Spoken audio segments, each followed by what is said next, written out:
menunjukkan beberapa gejala. They can experience nausea and vomiting.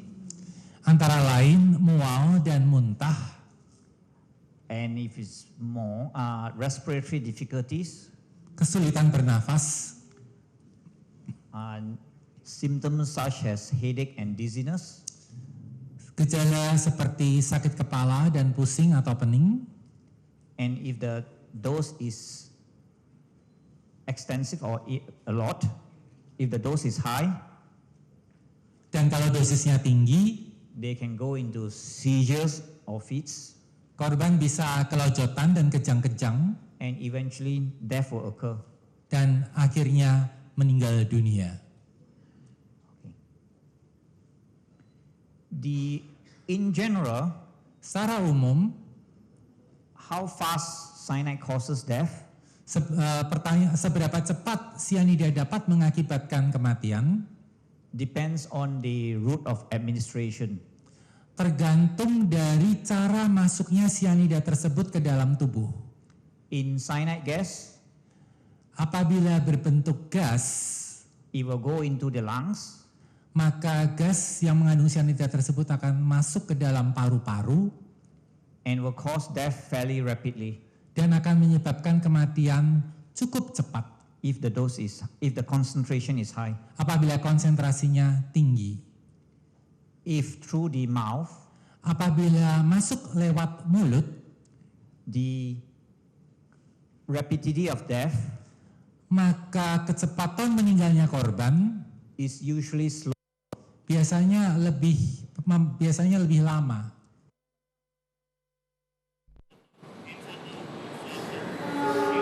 Ya, baru saja Anda menyaksikan cuplikan persidangan kemarin yang dilakukan oleh Profesor Beng Ong yang menyampaikan terkait dengan berapa besaran sebenarnya racun ketika masuk ke dalam tubuh, kemudian berapa banyak racun yang ketika racun masuk ke dalam tubuh begitu ya, berapa besar yang bisa menyebabkan kematian dan apakah memang kematian yang dialami oleh Wayan Mirna Salihin ini termasuk dalam kematian yang wajar yang atau memang tidak ada kelainan. Kira-kira seperti itulah yang disampaikan oleh Profesor Beng Ong. Kalau dari Dr. Budi sendiri, kalau Anda melihat sebenarnya dari sisi forensik ketika dilakukan sebuah otopsi saat kematian dinyatakan karena keracunan begitu, dalam proses otopsi kira-kira akan ditemukan di daerah mana saja sih dok? Wilayah mana saja sih dok?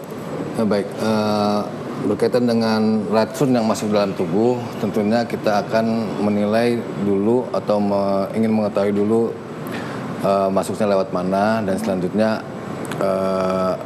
dia akan mengalir, diserap oleh tubuh dan masuk ke dalam sirkulasi sistemis tubuh itu. Baik, kalau kita secara normal dok mencoba kronologis begitu ya yang dilakukan oleh Wayan Mirna Salihin begitu, minum dari gelas melalui sedotan atau pipet begitu ya, otomatis akan masuk melalui rongga tenggorokan dan akan langsung masuk ke dalam tubuh begitu ya. Ya.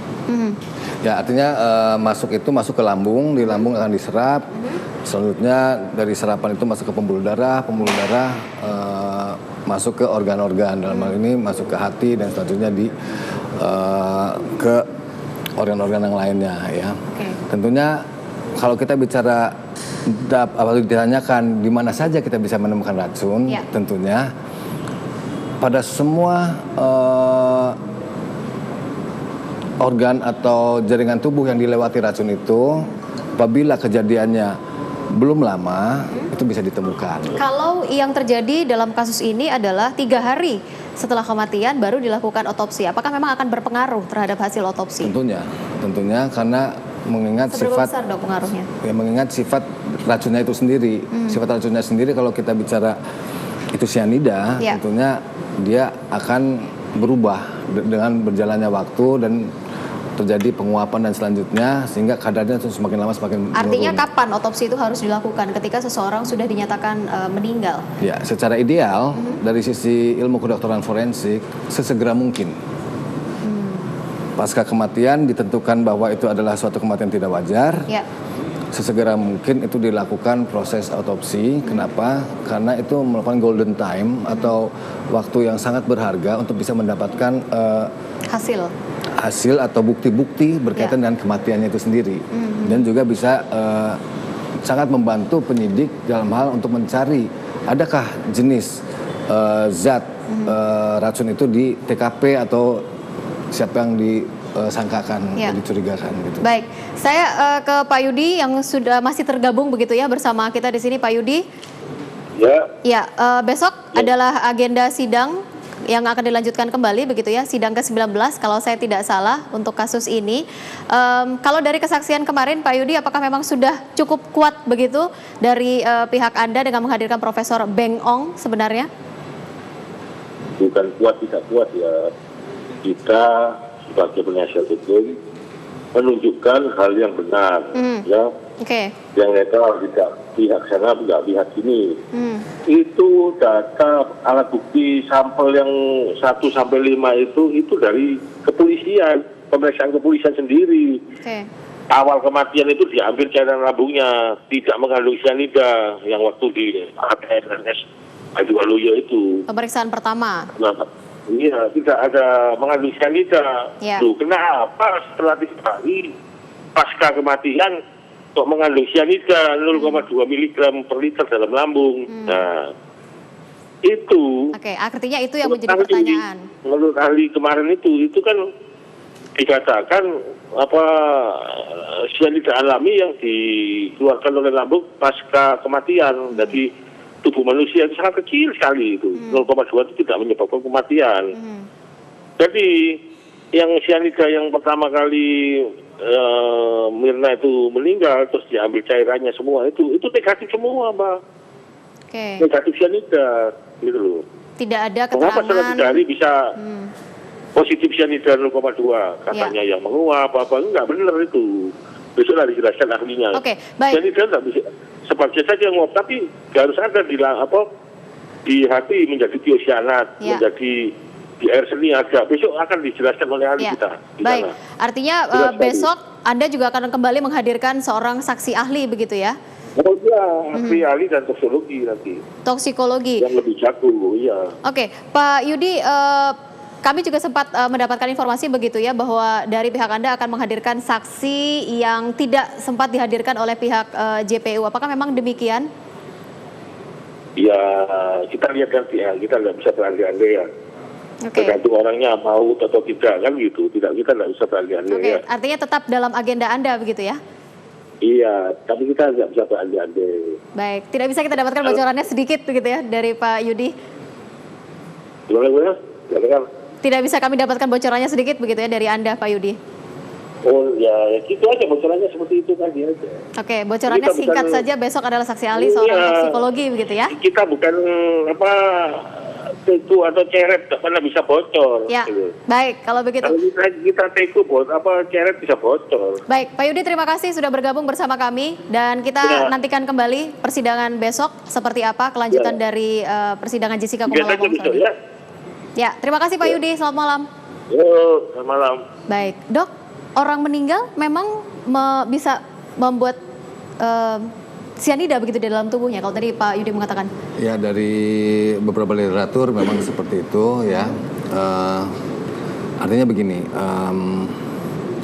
kalau nggak salah, yang bukti nomor 4 itu kalau saya dengar di persidangan itu diambil 70 menit setelah dinyatakan meninggal.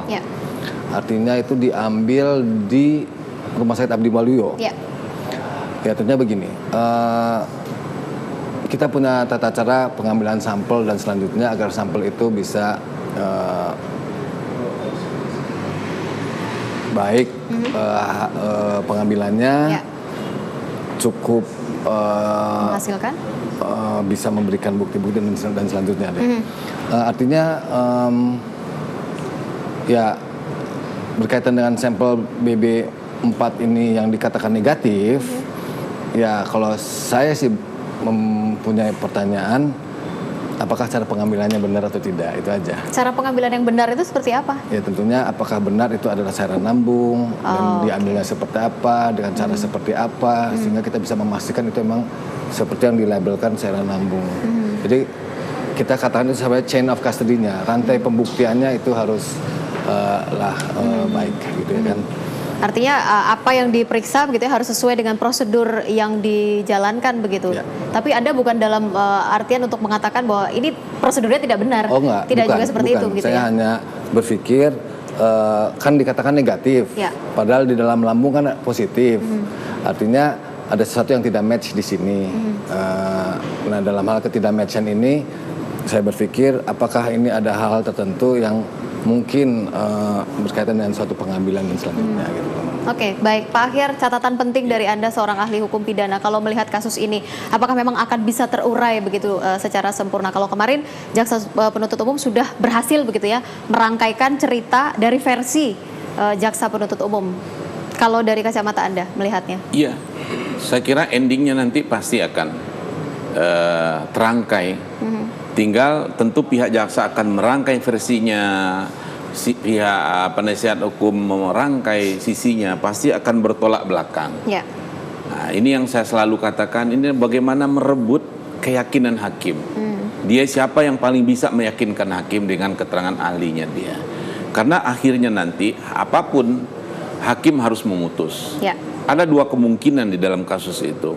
Satu, kalau tidak terbukti unsur-unsur pasal tadi dari alat bukti yang ada, maka terdakwa akan dibebaskan. Kalau dia terbukti, maka terdakwa akan dijatuhi hukum. Tidak mungkin ini akan dilepaskan dari tuntutan hukum, karena saya melihat belum ada dikemukakan di sini 3 bentuk keputusan yang ada dari ending keputusan itu, belum ada hal-hal yang menghapuskan pidana yang dikemukakan. Nah, kalau orang udah mengajukan hal-hal yang menghapuskan pidana, berarti ini dia sudah mengakui bahwa ini adalah suatu tindak pidana. Jadi masih ini belum. Jadi akad 2 itu nanti keputusan menurut saya. Sampai detik ini saya melihat seperti itu. Bahwa keputusan pasti akan diambil. Keputusan pasti akan diambil oleh hakim. Tapi masih panjang sebenarnya perjalanannya. Masih panjang. Kalaupun dibebaskan, pasti nanti akan ada perdebatan lain begitu yang terjadi. Pasti, tentu ada yang puas, ada yang tidak. Kalau yang tidak puas, tentu dia ada upaya hukum banding. Nggak puas lagi ada kasasi. Nggak puas lagi ada peninjauan kembali. Masih panjang perjalanan ini. Oke, baik. Besok kita masih akan menyaksikan kembali kelanjutan sidang ke-19. Kalau mungkin saya tidak salah hitung begitu ya, 19. terkait dengan kasus ini. Dan kita akan lihat pemirsa seperti apa keterangan saksi yang nanti akan dihadirkan oleh pihak kuasa hukum Jessica Kumala Wongso. Besok persidangannya akan kami hadirkan ke hadapan Anda begitu ya. Tapi kami harus akhiri terlebih dahulu program Talk to iNews. Terima kasih Dok, Pak Akhir, terima kasih sudah hadir pada malam hari ini. Saya Rizka Endah, mohon pamit. Selamat malam.